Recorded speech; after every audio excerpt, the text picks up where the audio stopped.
Dawn of War is a strategy game that takes place in the 41st millennium. This is a galaxy where humans and a whole series of alien races are fighting basically a war that's been going on for thousands and thousands of years. And you know, what's really interesting to me about Dawn of War and the story we want to tell in there is like, how are you a hero in the midst of this type of giant, endless war?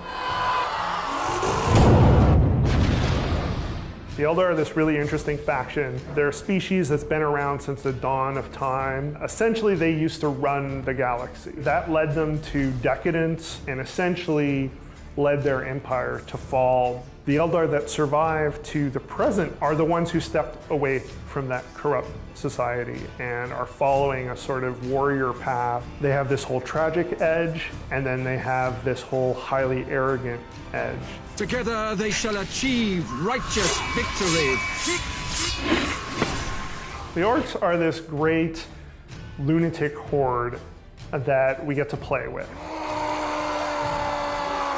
They're much wilder than the very controlled Eldar and the very regimented Space Marines. They absolutely are funny when you're outside the settings. But in the setting, if you're standing in front of an orc, they are terrifying. They're these homicidal monsters who are going to rip your head off and laugh at your corpse. Yeah! Gabriel Angelos is the face of the Dawn of War franchise in a lot of ways. He has gone through a great deal over his career, and that's something we wanted to bring into Dawn of War 3.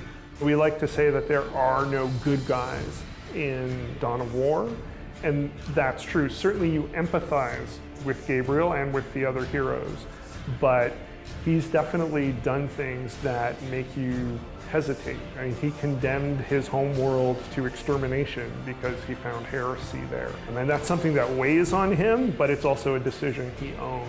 And I think in that way, he really captures what's important about the Blood Raven. Maka is a returning character for us. She was first introduced in the original Dawn of War, and we haven't really heard from her since then. When last we saw her, she was very much in charge. There was no other Eldar that she was answering to. Now we find her and she's sort of in a secondary role. She wants to regain that role. She has to find the ways to guide her people.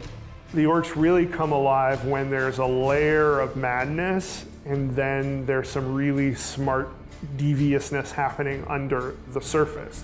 In a story sense, we have a hero in Gorguts who's our orc chieftain, who's more cunning than the average orc, who has a plan.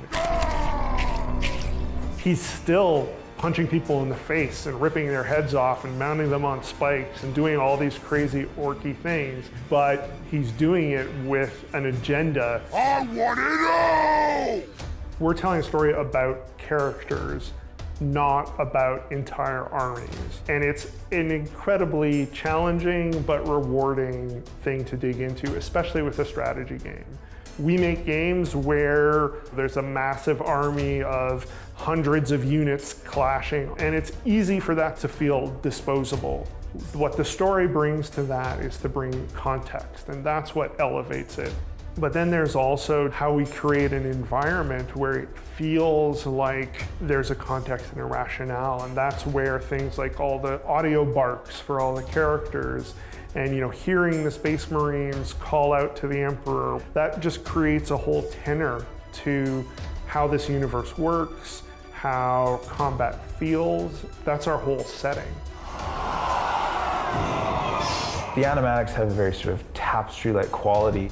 The atmosphere was a huge, huge thing for me. I love the idea of conveying that sense of mist and fog, and I like to imagine that in the 41st millennium, with the kind of weapons that we're talking about that are so fantastic and so powerful, you're going to be dealing with almost this constant haze and this constant sense of never really being able to see everything in focus at any one time, because there's just so many layers of dust and atmosphere that are blocking things off. The animatics capture that so marvelously. Those cinematics really allowed us to emphasize those things as important and create some key emotional images that then resonate through the rest of the game. There's tons of amazing things that happen in the cinematics. Killicans get destroyed, and meteors fall from the sky, and Thunderhawks disgorge space marines onto a bunch of orcs. There's just so many layers of dust and atmosphere that are blocking things off. The animatics capture that so marvelously. We are so excited for fans to play through the campaign and experience these cinematics themselves.